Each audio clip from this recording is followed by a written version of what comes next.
Ratio ratio of देखो class 10 हो गया। फिजिक्स। देखो नया चैप्टर है मैग्नेट। लास्ट में होगा ये, देखिए कहाँ ध्यान रखो, देखो कि बहुत अच्छा चैप्टर है, इसके बारे में कल बताया था हम तुमको, है ना। बस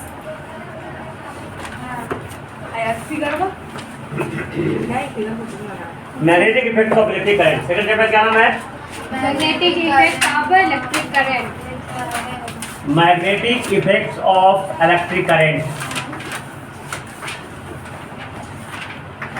बहुत ही अच्छा चैप्टर है। लास्ट में निकाल भी और ये 10 में पढ़ लोगे तो 12th में जो आगे पढ़ने का है आसान होगा। अगर 10th में तुम नहीं पढ़े तो 12th में डायरेक्टली बेसिक्स चीज नहीं पता रहेगा तो आगे का भी समझ में नहीं आएगा, है ना। जो पढ़ा हुआ है तो 12th वाला भी पढ़ रहा होगा तो समझ में आ जाएगा। 10th में इस विशेष चैप्टर लिखो मैग्नेटिक है तो मैग्नेट। हिंदी लिखना चाहोगे तो लिख लो चुंबक।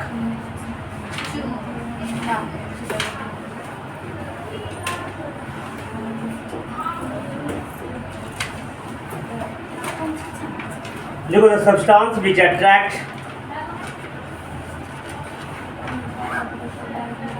the substance which attract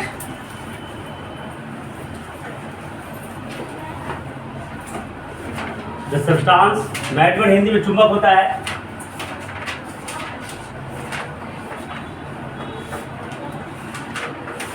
the substance which attract iron, nickel, cobalt, copper नहीं, iron nickel cobalt towards itself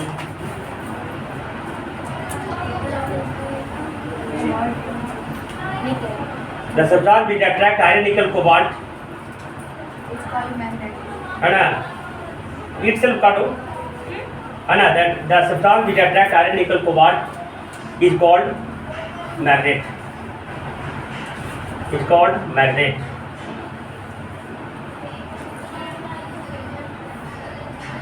अच्छा मांग लिखो iron nickel cobalt are called magnetic substance. Iron nickel cobalts are called iron nickel cobalts are called magnetic substance.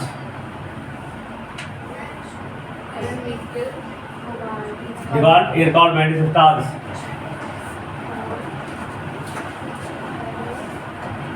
अगला point देख लिखो if be freely suspend, freely मैंने स्वतंत्र रूप से, if be freely suspend, suspend लटकाना, suspend मैंने होता है लटकाना। if be freely suspend, if be freely suspend a magnet, then it always directs DIRECT directs towards it's always if we freely suspend a magnet then it always directs in the north south direction, in the north south direction, in the north south direction, north south direction। अगला अगला paragraph छोड़ करके देखो the end which go in the north direction, the end बने सिरा अंतिम जो अंत रहेगा, the end which go in the north direction, the end which go in the north direction is called north pole, the end which goes in the north direction is called north pole, and the end which goes in the south direction is called south pole।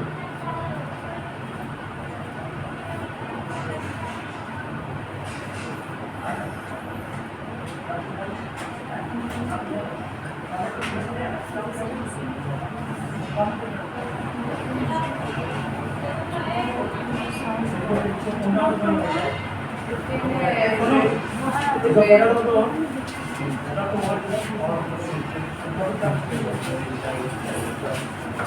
लिया, the heat which goes in the south direction is called south pole. ठीक है, draw कर लो। ये bar magnet है, ये एक लंबा बार के जैसा है, इसको बार मैग्नेट कहेंगे, बार मैग्नेट। ठीक है, एक तरफ नॉर्थ पोल और ये साउथ पोल। नॉर्थ पोल पृथ्वी के जो इधर नॉर्थ डायरेक्शन में चला जाएगा, साउथ पोल साउथ डायरेक्शन में चला जाएगा। ठीक है, अब तुमको इसी में आगे बताएंगे, हम पढ़ने का है कि नॉर्थ साउथ जाता क्यों है। कौन बता सकता है? खुशी, जब फ्री लटकाएंगे तो नॉर्थ साउथ क्यों चला जाता है? पता है कि नहीं? जैसे मान लिया जाए कोई आदमी है, ठीक है, इसको फिल्म देखने में मन लगता है, तो बगल में सिनेमा रहेगा ना, एकदम चल जाएगा। कोई शराबी है, देखेगा शराब घर, और अब मन लुल्लू उल्लू वगैरह रहेगा कि चल जाएगा। मैंने वो अट्रैक्ट करता है। अब पढ़ाकू कोई लड़का पढ़ने वाला स्कूल देखेगा ना, तो जरूर देखो, जब देखेगा कि इसके बारे में क्या है, उसके बारे में जानने की कोशिश करेगा। तो जिसको जिसमें रुचि है उस तरह से वो अट्रैक्ट होता है। तो ये अपने आप नॉर्थ साउथ में जा रहा है, मतलब कोई ना कोई इसको खींच रहा है, कोई ना कोई इसको क्या कर रहा है? कौन खींच रहा है? पृथ्वी। क्या है? अर्थ है ना। अर्थ भी एक बहुत बड़ा मैग्नेट है। ये जो हमारी पृथ्वी है जिसमें हम लोग बैठे हुए खड़े हैं, ये भी एक बहुत बड़ा मैग्नेट है। क्या है? मैग्नेट। तो तुम पढ़े होगे थोड़ा सा पहले चैप्टर में, और जिंदगी का रूल है, अनलाइक में अट्रैक्शन होता है। अनलाइक में मतलब ये पृथ्वी भी एक मैग्नेट है, तो पृथ्वी का इधर साउथ पोल है, जिधर नॉर्थ जाता है ना मैग्नेट का, उधर पृथ्वी का कौन पोल होगा? तभी इसको ये खींचेगा, अनलाइक में अट्रैक्शन करेगा। और जिधर इसका साउथ गया, जिधर पृथ्वी का कौन होगा? समझ में आ गया? मैंने कोई तुमको पूछेगा कि अगर हम लटका देंगे चुंबक को तो अपने आप नॉर्थ डायरेक्शन में चला जाता है या साउथ डायरेक्शन में चला जाता है, क्यों? तो बोलेंगे because earth is also a magnet. ये हमारा पृथ्वी भी एक बहुत बड़ा क्या है? चुंबक है। और चुंबक है तो चुंबक का इधर ज्योग्राफिकल साउथ होता है। क्या होता है? इसलिए ये नॉर्थ पोल को अपनी तरफ क्या करता है? खींच लेता है। अलग अलग पोल में अट्रैक्शन हो जाएगा, और इधर साउथ पोल है तो इधर पृथ्वी का ज्योग्राफिकल नॉर्थ है। ठीक है, इसलिए ये इसको खींच लेता है। ठीक है, समझ में आ गया? और तुमको यदि मैग्नेट को अगर मान लीजिए ब्रेक डाउन कर देंगे, तोड़ देंगे, तो तुमको लगेगा कि इस मैग्नेट में खाली नॉर्थ रहेगा, दूसरा में खाली साउथ होगा। ऐसा बात नहीं है। जब एक मैग्नेट को ब्रेक कर देंगे तो भी टूटा हुआ भाग में भी north pole south pole generate हो जाएगा। माने कोई भी मैग्नेट हो, कैसा मैग्नेट हो, दोनों पोल होना जब इम्पोर्टेंट है। तो इसमें अगर नॉर्थ है तो जहाँ पे ब्रेक डाउन होगा इधर मानसी, इधर जहाँ हुआ तो इसके अपोजिट पोल यहाँ जनरेट हो जाएगा, और इसी के टूटने की वजह से इसमें अपने आप नेचुरल इसमें नॉर्थ पोल जनरेट हो जाएगा, और ये साउथ पोल इसका था, साउथ पोल रह जाएगा। समझ में आ गया? दिक्कत पृथ्वी नॉर्थ पोल साइड में क्यों जाता है? समझ में आ गया? समझ में आ गया? मैग्नेट क्या चीज है ये बता दिया मैंने। The wind which goes in the north direction is called north pole. पहले नॉर्थ बोला ना, फिर उसके बाद साउथ बोला ना। The wind which goes in the south direction is known as south pole. South में जाएगा साउथ पोल। हाँ, साउथ पोल। ठीक है, इसलिए मैं एक वर्ड का इस्तेमाल किया, ज्योग्राफिकल साउथ। साउथ नहीं बोला, साउथ ज्योग्राफिकल साउथ बोला। मैंने पृथ्वी का एक ज्योग्राफिकल उधर साउथ होगा, मैंने साउथ पोल होगा। पृथ्वी जो चुंबक है ना उसका साउथ पोल होगा, लेकिन हम लोग तो दिशा अपने मन से डिसाइड करते हैं ना, इन्हें उत्तर है, दक्षिण है, ये है, तो ये दिशा तो अलग चीज है, और मैग्नेट का जो पोल अलग चीज है। इसलिए उसको मैं बाद में ज्योग्राफिकल साउथ और ज्योग्राफिकल नॉर्थ का वर्ड का प्रयोग किया था। समझ आया? तो लेकिन ये जो नॉर्थ पोल है, पृथ्वी पे जो उत्तर दिशा है उधर चला जाएगा, जो उत्तर चला गया नॉर्थ पोल, जो दक्षिण चला गया साउथ पोल। और ये geographical south and geographical north. मैंने ऐसा वैज्ञानिकों ने अनुमान लगाया कि जब ये नॉर्थ पोल साउथ पोल में जा रहा है, नॉर्थ साउथ में जा रहा है, मतलब इसको भी कोई खींच रहा है, तो फिर बहुत सारा कैलकुलेट करके निकाला कि पृथ्वी एक मैग्नेट है, और पृथ्वी का जिधर ये नॉर्थ खींच रहा है उधर पृथ्वी का साउथ पोल है। ठीक है, तब वो खींच लेता है और ये नॉर्थ डायरेक्शन में जाता है। समझ में आ गया? इसी कहानी में कल बता दिया था कि कैसे कैसे इसके मैग्नेट की जानकारी हुई, गणेडिया के बारे में, सेफर्ड के बारे में कल बता दिया था। तो आज बताने की जरूरत, उम्मीद है कि याद हो गया होगा। याद हो गया ना? देखो टाइप्स ऑफ मैग्नेट।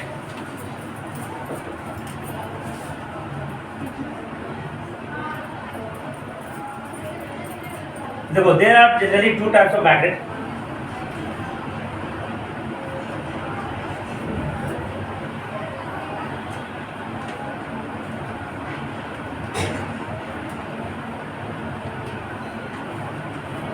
पहला नेचुरल मैग्नेट, दूसरा आर्टिफिशियल मैग्नेट।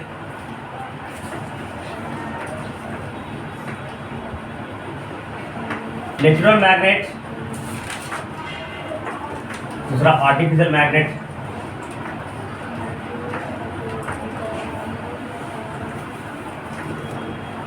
देखो नेचुरल मैग्नेट लिख दो,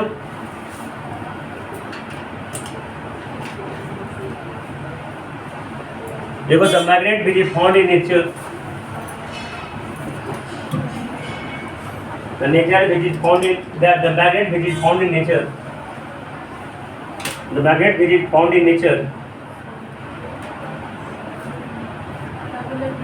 the magnet which is found in nature is called natural magnet.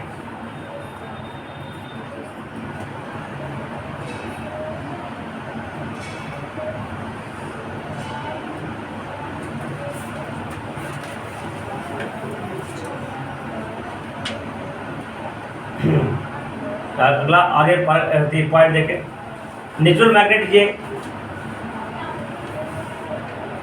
Natural magnet ये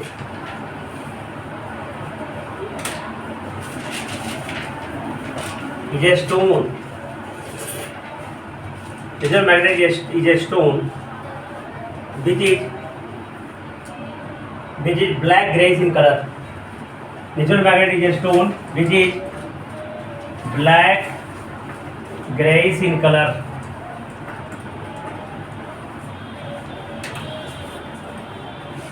Black grayish in color. Ashok पत्थर,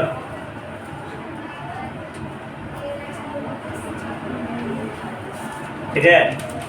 It is also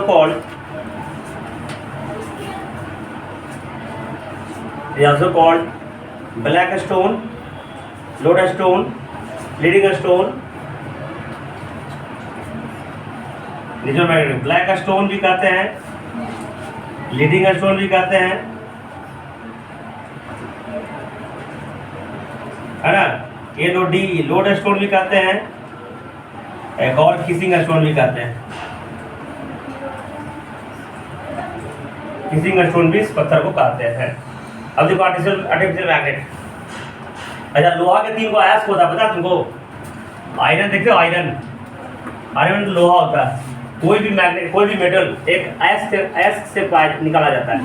अयस्क को हिंदी में ऑर्स कहते हैं। क्या कहते हैं? ORE, ऑर्स। पता है कि नहीं? जमीन के नीचे जो हमको खनिज मिलता है वो ऑर्स के फॉर्म में होता है ना। वो ऑर्स से हम लोग एक्सट्रैक्ट करते हैं मेटल। 10वां में पढ़ने का केमिस्ट्री में मेटलर्जी। उस ऑर्स जमीन की तरह से क्या मिलेगा? ऑर्स मिलेगा। ORE ऑर्स, हिंदी में इसको अयस्क कहते हैं। इस अयस्क को शुद्ध करके हमको मेटल की प्राप्ति की जाती है ना। ऐसा नहीं कि लोहा है तो जहाँ जाओ जहाँ लोहे मिल जाता है, लोहा नहीं मिलता है, लोहा का अयस्क मिलेगा। लोहा के कितने अयस्क होते हैं? जनरली 3 होते हैं। कौन कौन होते हैं जी? उसका ये लो, नहीं पता है। हेमाटाइट, लोहा का अयस्क का क्या नाम है? जितना भी मेटल्स हैं सबका अयस्क होता है। जमीन में जो पाया जाता है ना, जिससे हम लोहा प्राप्ति करेंगे, तो जमीन में पाए जाने वाले जो बोलेंगे ऑर्स, है ना। तो लोहा का 3 अयस्क जनरली होते हैं, वो हेमाटाइट, मैग्नेटाइट और एक सिडराइट होता है। मैग्नेटाइट, ये जो लोहा के जो अयस्क है मैग्नेटाइट, इसमें भी मैग्नेट का गुण होता है। ये भी छोटे छोटे आयरन पार्टिकल को खींच लेता है। शुरू में ये जो पत्थरवा जो मिला था ना, तो मैग्नेट नामक से गढ़ गया को, वही मैग्नेटाइट पत्थर था, तो लोहा को अपने आप खींच लेता है। तो लोहा का ऑर्स है, ठीक है। लेकिन 95% लोहा या 70% लोहा हेमाटाइट से प्राप्त किया जाता है। लोहा का मेन अयस्क कौन है? हेमाटाइट। उसका सूत्र होता है Fe2O3। क्या होता है? Fe2O। लेकिन दूसरा अयस्क है मैग्नेटाइट, उसमें चुंबक का गुण पाया जाता है उस अयस्क में, मैग्नेटाइट में, ठीक है। छोटे छोटे आयरन पार्टिकल को अपनी तरफ खींच लेता है। कॉपर का अयस्क का नाम बताओ। कॉपर किसे निकाला जाता है? क्यूप्राइट एंड कॉपर पाइराइट से। कौन से? लेकिन ज़्यादातर जो है अयस्क प्राप्त करने के लिए क्यूप्राइट का इस्तेमाल होता है, Cu2O, कॉपर ऑक्साइड। एक क्यूप्राइट का सूत्र हो गया, इससे कॉपर का डिस्कशन होता है। एल्युमिनियम का नाम सुना है? एल्युमिनियम का अयस्क का क्या नाम है? Bauxite, Al2O3, Al2O, aluminium oxide. ये बॉक्साइट है एल्युमिनियम का अयस्क। मरकरी का नाम सुने हो? मरकरी का अयस्क का क्या नाम है? सिनेवा, HGS, मर्क्यूरियस सल्फाइड। HGS से मरकरी प्राप्त किया जाता है। जिंक का नाम सुने? जिंक का अयस्क का क्या नाम है? जिंक ब्लेंड या जिंकाइट।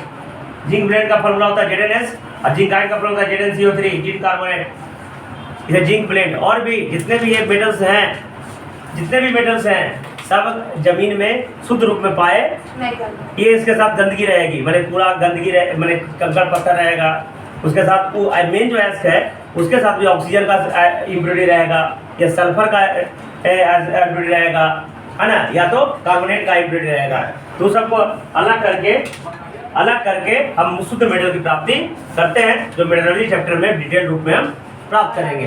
तो हम यहाँ मैग्नेट के बारे में पढ़ा रहे हैं, इसलिए मैंने बोला आयरन का जो एक एस्क है मैग्नेटाइट, उसमें भी चुंबकीय गुण पाया जाता है।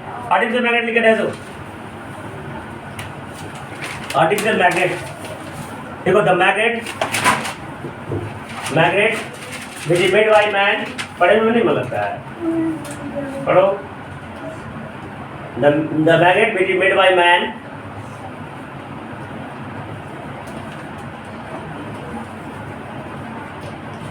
The magnet which is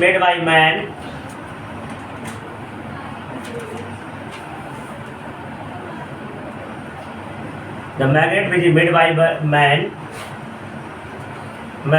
by rubbing में रगड़ना होता है जी, है ना, by rubbing the iron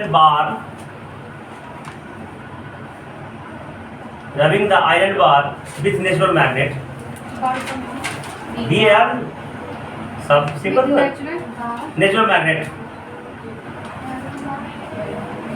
natural bar with natural magnet, natural bar लिखिए, आयरन बार, ये आयरन बार लिखना है ना, by rubbing the iron bar with natural magnet, और प्लेसिंग an iron bar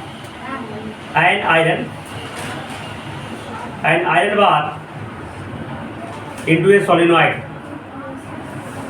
या inside the solenoid लिखो, into नहीं, inside the solenoid, placing an iron bar inside a solenoid।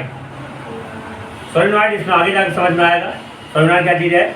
solenoid एक coil होता है, देखो इधर एक कॉइल को देखो, कॉइल को ऐसे फॉर्म में एक अरेंज करते हैं, ध्यान से ना, इंसुलेटेड कॉपर वायर को, इंसुलेटेड कॉपर समझ रहे, इंसुलेटेड कॉपर वायर है, तो इंसुलेटेड कॉपर वायर को ऐसा कॉइल के फॉर्म में अरेंज करते हैं। अरेंज किया मैंने, समझ रहा है, समझ में आ रहा, अरेंज इंसुलेटेड कॉपर वायर को ऐसा मैं कॉइल के फॉर्म में अरेंज कर दूंगा, और अरेंज करने के बाद एक इंड बैटरी के प्लस से जोड़ दूंगा और दूसरा इंड बैटरी के माइनस से जोड़ दूंगा, तो ये जो बन जाएगा स्ट्रक्चर से सोलिनॉइड कहते हैं, हिंदी में से परिनालिका कहा जाता है। इस पर सोलिनॉइड के अंदर अगर किसी आयरन बार को डाल देंगे तो उसमें भी चुंबकीय गुण आ जाएगा। तो आर्टिफिशियल मैग्नेट हो गया। तो दो तरीके से बनाया जाता है, क्या, एक सोलिनॉइड के अंदर हम डाल देंगे आयरन बार को, या तो नेचुरल मैग्नेट के साथ रगड़ेंगे, तो दोनों केस में क्या हो जाएगा, वो जो लोहा है ना, लोहा में चुंबकीय गुण आ जाएगा, मतलब दूसरा लोहा को अपने आप अट्रैक्ट कर सकता है। इसका एग्जाम्पल तुम पेचकस देख सकते हो, स्क्रू ड्राइवर, जितना भी इलेक्ट्रिसिटी में काम करने वाले जो पेचकस होते हैं, जहाँ पे जो मेटल टिप होता है ना अगला, उसमें मैग्नेटिक प्रॉपर्टी रहते हैं, वो छोटे छोटे कांटे को अपने में अट्रैक्ट लेता है, सड़ा लेता है। नॉर्मल में नहीं, 10 रुपये में नहीं, महंगा लेना तो समझ में आ जाएगा, है ना। 10 रुपये में नहीं होगा, उतना थोड़ी तुमको करेगा। 10 रुपये में सब्जी करके क्या देगा, है ना। ये हो रहा है कि कौन सा क्लास हो रहा है, सब्जी फ्री में मिल जाएगा, ऐसा नहीं होता है। तो इसे है 10 रुपये में बल्ब में चुंबकीय गुण नहीं होता है, ठीक है। हाँ, पेचकस में काम करेगा लेकिन सटाएगा नहीं, जितना भी समझ में आ गया, है ना। तो आर्टिफिशियल मैग्नेट, इसका एग्जांपल लिखो, एल्निको, ALNICO, एल्निको, है ना। एक एलॉय है, बहुत सारे एल्युमिनियम, निकेल, कोबाल्ट मिला के एक एलॉय से आर्टिफिशियल मैग्नेट बनाया जाता है। क्या लिखा है सर? Alnico, solenoid.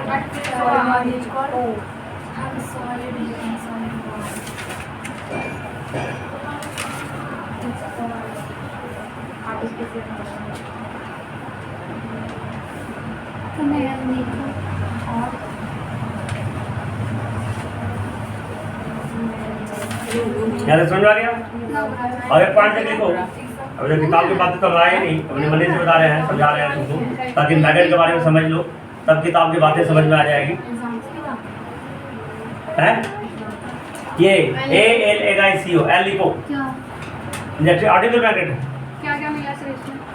Al से एल्युमिनियम, Na से निकेल, CO से कोबाल्ट, है ना। अब देखो according to magnetism, according to magnetism हम लोग देखो अपने मन से सभी जानते हैं, तो भी खुद मेहनत करो कुछ और जानने की कोशिश करो। अकॉर्डिंग टू मैग्नेटिज्म जानेंगे आपका उनका होने है तो मैग्नेटिज्म, हाँ। Magnet are of two types,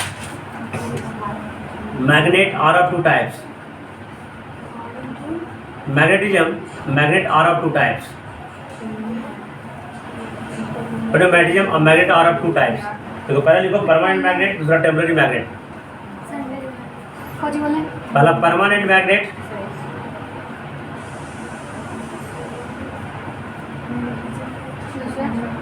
पहला परमानेंट मैग्नेट, दूसरा टेम्पररी मैग्नेट। ये पंखा भी लेकिन गजब है ना, है ये भी एक एग्जाम्पल ही है। ये सवेरे चलता नहीं है, अभी चलता है। कैसे? क्योंकि हम लोग आते हैं। पता नहीं क्यों हम इसको बनाते हैं, लेकिन सवेरे नहीं चलता है। काहे नहीं पता? पता नहीं सवेरे क्यों नहीं चलता है, आप टीचर, हमको पता होना चाहिए। हैं? आप टीचर, हमको पता होना चाहिए, काहे नहीं पता? और ये हम तो इसमें एक एग्जाम्पल, एक हमको रीजन लग रहा है कि सवेरे देखो थोड़ा सा मौसम ठंडा रहता है, तो गरम नहीं रहता है। तो इसका परेशानी हम लोग कंडेंसर से है, तो ये दिन में भी हीट है ना, तो हीट के कारण शायद कंडेंसर गर्म हो जाता होगा, ऐसे कारण ये काम कर रहा है। दिन में चले भोरे सुबह मैंने जखाई डोलता है, नहीं तो कभी अच्छा हाँ तो शाम में जाएगी ना संडे को, देखना नहीं चलेगा ये संडे को आएगी, संडे को तुम आना है, देखो नहीं चलेगा ये इस समय चलता है। पता नहीं क्यों, एक गलत गजब का है ना। हाँ पानी है, पहले पे बता दे। लिखो परमानेंट मैग्नेट, दूसरा टेम्पररी मैग्नेट। परमानेंट मैग्नेट लिखे जाए तो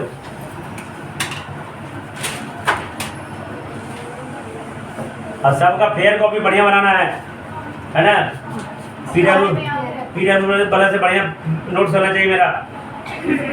वो तो पीडब्ल्यू क्या करेगा, जाइए और एक नोट्स का चैनल होगा, है ना, नोट्स का चैनल में से उतार लीजिए। मैं खुद लिखवाता हूँ, एक दो लाइन वाले समय देकर लिखवाता हूँ, है ना, कहीं बाद का काम बाद में रह जाता है। ये तो नोट्स हम जाएंगे, उसको देखेंगे, उसके बाद लिखेंगे। सामने जो काम है सामने करेंगे, न्यूमेरिकल बनाना तो सामने करेंगे। नहीं उसमें कौन लिखाएगा नहीं, वो नोट्स दे देगा बगल में। नोट्स का एक क्लिक करोगे, नोट्स पे चला जाएगा, लिख के उतार लो, ऐसा रहता है सब। तो लिखो परमानेंट मैग्नेट, वो कोई उतारता नहीं है, उतना समय नहीं पड़ेगा, तो समय नहीं 2 घंटा नोट्स को उतारेगा मैं। परमानेंट मैग्नेट लिखो, the magnet which magnetism never lost, the magnet which magnetism, the magnet which magnetism never lost, the magnet which magnetism never lost is called permanent magnet, is called permanent magnet। Example लिखो natural magnet,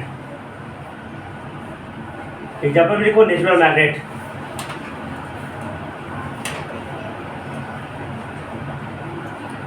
चलो temporary magnet, क्या magnet example में? Natural magnet, natural magnet, temporary magnet लिख रहे तो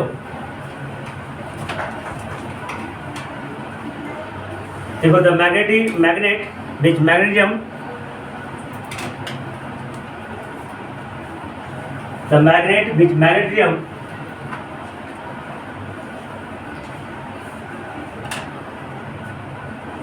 the magnet in which the magnetism lost, the magnetism lost due to any region, due to any region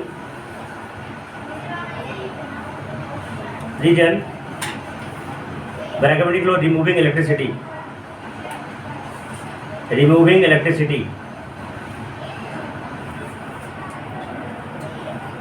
bracket 1, it's called temporary magnet, example because solenoid, को solenoid. अच्छा तुमको solenoid, अगर कोई magnet है, अगर को तुम मैग्नेट बना दिया, जैसे कि लोहा को सोलिनॉइड में रख के नेचुरल मैग्नेट के साथ रगड़ के हम सोलिनॉइड क्या है? सोलिनॉइड मैं विशेष आगे पढ़ने का मैं बताऊंगा, अभी तुम लिख लो कल। तो अगर कोई सोलिनॉइड में रख के मैं मैग्नेट बना दिया, ठीक है, तो उसका मैग्नेट जिंदगी भर तो रहने करता है, लेकिन अगर उसको खत्म करने का क्या तरीका है? अगर कोई मैग्नेटाइज हो जाएगा तो डीमैग्नेटाइज होगा कि नहीं होगा? तो डीमैग्नेटाइज करने का तरीका कोई पूछ देगा तो बताता हूँ मैं। तो मैग्नेटाइज हो गया तो डीमैग्नेटाइज कैसे होगा, इसका तरीका है ना, हर चीज़ का तरीका है ना। उसको गर्म कर दो, मैं क्या कर दो, नहीं तो बस हथौड़ा से मार के मुकाबला दो, हथौड़ा से पीटो तो उसमें मैग्नीशियम लॉस होगा, गर्म कर दो उसमें मैग्नीशियम लॉस होगा, ऊंचा से पटक दो उसमें मैग्नीशियम लॉस होगा। हाँ, उसको पटकोगे ना तो मैग्नीशियम खत्म तो नहीं होगा लेकिन कम होगा। और जो आर्टिफिशियल मैग्नेट जो बनाए हो ना, अरे आर्टिफिशियल जो मैग्नेट बनाए थे ना उसमें खत्म हो जाएगा, गर्म कर दोगे। और नहीं तो एक डीमैग्नेटाइज मशीनें आता है, डीमैग्नेटाइज जैसे कोई भी चुंबकीय गुण आ गया उसमें मशीन पर रख दो डीमैग्नेटाइज हो जाएगा। हम कंपनी में देखे थे पुणे में डीमैग्नेटाइज मशीनें आता है, बस वो मशीन पे जो चुंबकीय गुण इस्तेमाल है ना, मैग्नेटाइज करने के लिए मैग्नेटाइज मशीन भी आता है। और मैग्नेटाइज अगर होल है तो हमको डीमैग्नेटाइज करना है तो डीमैग्नेटाइज मशीन में रख दो, अपने आप उसको चुंबकीय गुण को खींच लेगा, खत्म हो जाएगा। तो डीमैग्नेटाइज करने के लिए क्या करना तरीका है, गर्म करेंगे या हथौड़ों से पीटेंगे तो गिरा देंगे। इस सबसे कोई मटेरियल जो मैग्नेटाइज है वो डीमैग्नेटाइज हो जाएगा। और मैग्नेट को जैसे बार मैग्नेट है तो ऐसे ही नहीं, इसको रखने के लिए एक स्पेशल बार कीपर आते हैं, है ना, बार कीपर आता है, इसमें नॉर्थ पोल साउथ पोल का अपोजिट रखा जाता है ताकि उसका मैग्नीशियम लॉस ना हो। अगर संभाल के मैग्नेट को ना रखेंगे तो भी मैग्नीशियम उसका लॉस होने की संभावनाएं बढ़ जाएगी। ठीक है, तो अगला क्लास में पढ़ाएंगे मैग्नेटिक फील्ड लाइंस, है ना। आज भर इतना ही, चलो कल मिलते हैं। बरखा देख रहा है।